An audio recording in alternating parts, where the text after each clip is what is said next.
আফ্রিকার কথা ভাবলেই কি আপনার চোখে কেবল রুক্ষ মরুভূমি আর দারিদ্র্যের ছবি ভেসে ওঠে? তাহলে ভাবুন এমন এক শহরের কথা যাকে একসময় ইউরোপীয়রা সোনার শহর বা এলডোরাডো মনে করত। কি ছিল সেই শহরে, যার জন্য অভিযাত্রীরা যুগের পর যুগ সেখানে যাওয়ার স্বপ্ন দেখেছেন?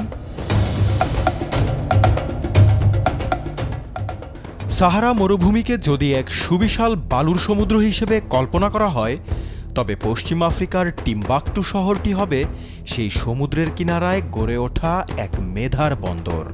নাইজার নদীর বাঁকে সাহারার দক্ষিণ প্রান্তের এই শহর হয়তো আজ এক বিস্তৃত উপাখ্যান, কিন্তু দ্বাদশ শতাব্দীতে প্রতিষ্ঠিত হওয়ার পর থেকে এটি মধ্যযুগীয় ইউরোপ ও আরব বিশ্বে জাদুকরী ঐশ্বর্যের এক পুরাণ তৈরি করেছিল। It's hard to imagine now, but this place was once famous all over the world as being a centre of learning maths, theology and Islam, and all these beautiful crumbling manuscripts prove it. এই চমৎকার শহরের উৎপত্তির পেছনে আছে বেশ চমকপ্রদ এক গল্প।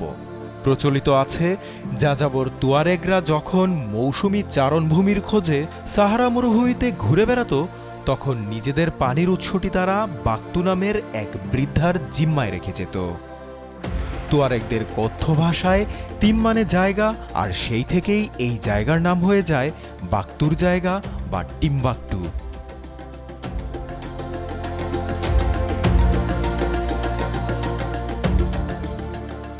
যাযাবরদের জীবিকার প্রয়োজন থেকে টিম্বাকটুর জন্ম হলেও মধ্যযুগে ২১ বর্গ কিলোমিটার আয়তনের এই শহর ট্রান্স সাহারান বাণিজ্য পথের এক অত্যন্ত গুরুত্বপূর্ণ কেন্দ্রে পরিণত হয়েছিল।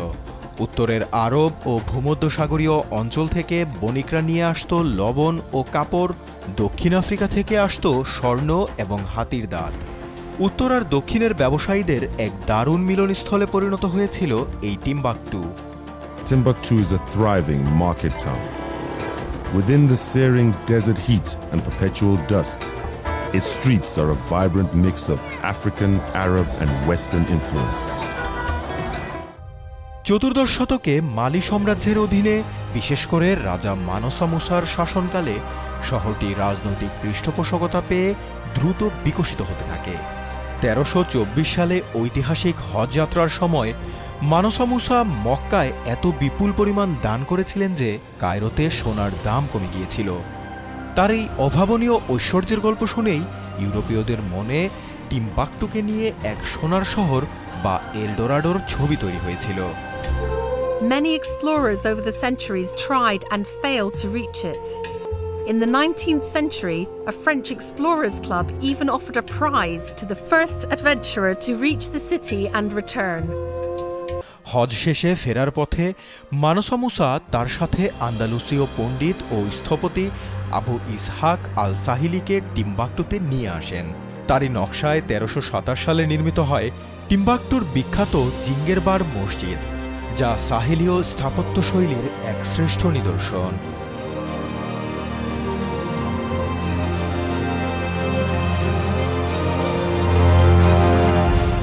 মাটির ইট, তন্তু আর কাঠের মিশ্রণে তৈরি এই কাদামাটির কাঠামো কয়েক শতাব্দী ধরে মরুভূমির প্রচণ্ড উত্তাপ সহ্য করে টিকে আছে। এর উত্তর দিকের দেয়ালে আলহোর নামক চুনাপাথরের ব্যবহার প্রযুক্তিগত মুন্সিয়ানার এক অনন্য প্রমাণ দেয়। প্রতি বছর উৎসবের আমেজে পুরো সম্প্রদায় মিলে মসজিদের দেয়ালে নতুন মাটির প্রলেপ দেয়া হয়, যা শ্রম আর বিশ্বাসের এক অপূর্ব সংমিশ্রণ। The plastering of the mosque is an annual tradition here in Timbuktu. It's a big festival. Everyone takes part, old and young alike. That's what has enabled the mosque to survive to the present day.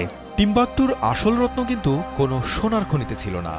এর প্রকৃত সম্পদ লুকিয়ে ছিল এই রুক্ষ মরুভূমির মাঝে মাথা তুলে দাঁড়িয়ে থাকা অনন্য স্থাপত্য আর তার ভেতর সংরক্ষিত মেধার ঐশ্বর্যের মাঝে।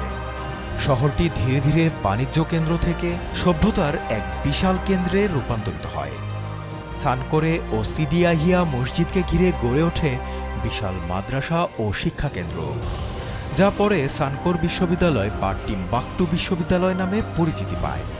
মধ্যযুগে গোটা ইউরোপ যখন অন্ধকারে ডুবেছিল, তখন টিম্বাকটুর এই বিশ্ববিদ্যালয়ে কায়রো, বাগদাদ ও পারস্যের পণ্ডিতরা এসে ভিড় জমাতেন। তারা জ্যোতির্বিদ্যা, গণিত, চিকিৎসা ও আইনশাস্ত্রে গভীর গবেষণা করতেন।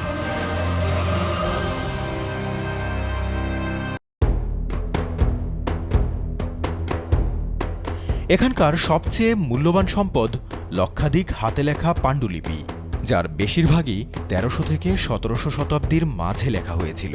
জ্ঞানচর্চার এতটাই কদর ছিল যে সে সময় বইয়ের ব্যবসা সোনার ব্যবসার চেয়েও বেশি লাভজনক হয়ে উঠেছিল। The first was manuscript 674, written in the 1700s. It dealt with astronomical instruments. টিম্বাকটুর পাণ্ডুলিপিগুলো আফ্রিকার অশিক্ষিত হওয়ার ঔপনিবেশিক যে তকমা তাকে চ্যালেঞ্জ করে। বইগুলোতে ধর্মতত্ত্বের পাশাপাশি অনাথদের অধিকার রক্ষা, ঔষধ তৈরির পদ্ধতি এবং বাণিজ্যিক চুক্তির আইনি খুঁটিনাটির মতো বিস্ময়কর সব বিষয় স্থান পেয়েছিল। من تمبكتو إلى أصولنا، يعني من أين نحن جينا، من أين كنا، من أين مروا أجدادنا، من أين وصلوا حتى وصل آباؤنا هنا إلى اليوم نحن هنا। ইউরোপীয় পর্যটক রেনে কাইলি যখন অনেক স্বপ্ন নিয়ে এই শহরে পৌঁছান, তখন সোনার ছাদ বা জৌলসের বদলে ধূলিধূসর কাদার ঘর দেখে তিনি ভীষণ হতাশ হয়ে ফিরে যান। তিনি টেরি পাননি যে এখানকার ধুলোর নিচেই চাপা পড়ে আছে এক অমূল্য মেধার জগৎ। পরে হেনরিক বার্থের মতো গবেষকরাই প্রথম এখানকার সুপ্ত সম্পদের প্রকৃত মূল্য অনুধাবন করতে সক্ষম হন।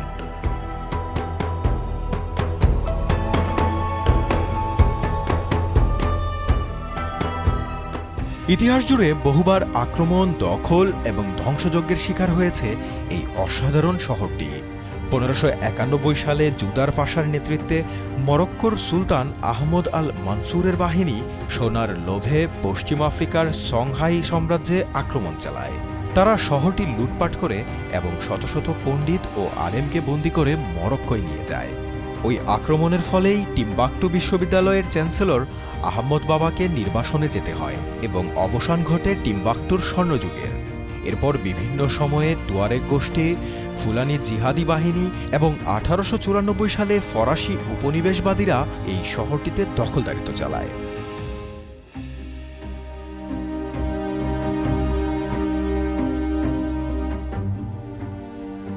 আধুনিক যুগে এসে ২০১২ সালে শহরটি আবারও বড় ধরনের বিপর্যয়ের মুখে পড়ে।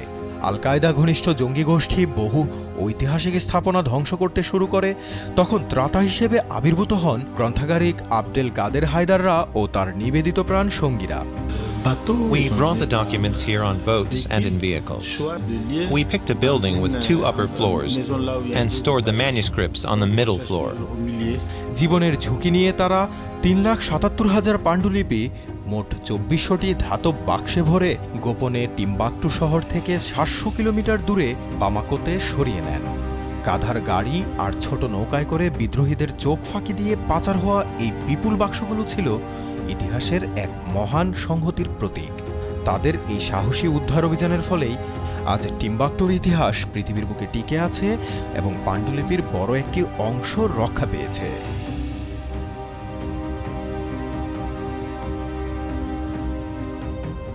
বর্তমানে সেই পাণ্ডুলিপিগুলো আবারও ধীরে ধীরে ফিরিয়ে আনা হচ্ছে এবং বাসিন্দারা আজও নিজেদের বাড়িতে শত শত বছরের পুরনো পাণ্ডুলিপিগুলো গোপনে সংরক্ষণ করছেন। তবে উদ্বেগের কথা হলো, একদিকে সাহারার বালি প্রতিনিয়ত শহরটিকে গ্রাস করছে, অন্যদিকে আর্দ্র জলবায়ু এবং সংরক্ষণের অভাবে এই সম্পদের সামনে নতুন চ্যালেঞ্জ তৈরি করছে। Very happy today because it's such good news to see the return of the manuscripts. We're now able to go to the Ahmed Baba Center to continue our research and to learn from our manuscripts.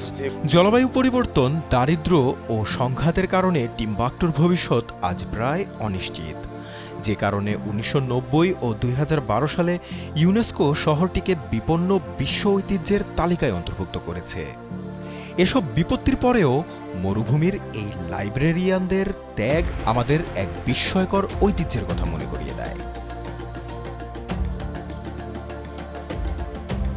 Timbuktu আমাদের সামনে কেবল বালুর মধ্যে ধূলিমলিন কোনো শহরের স্মৃতি নয়, এটি মানব সভ্যতার এক অক্ষয় দলিল।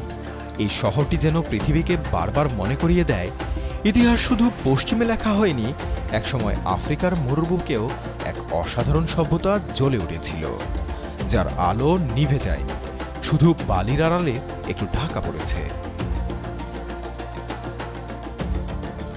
জাকারিয়া হোসাইন, যমুনা নিউজ।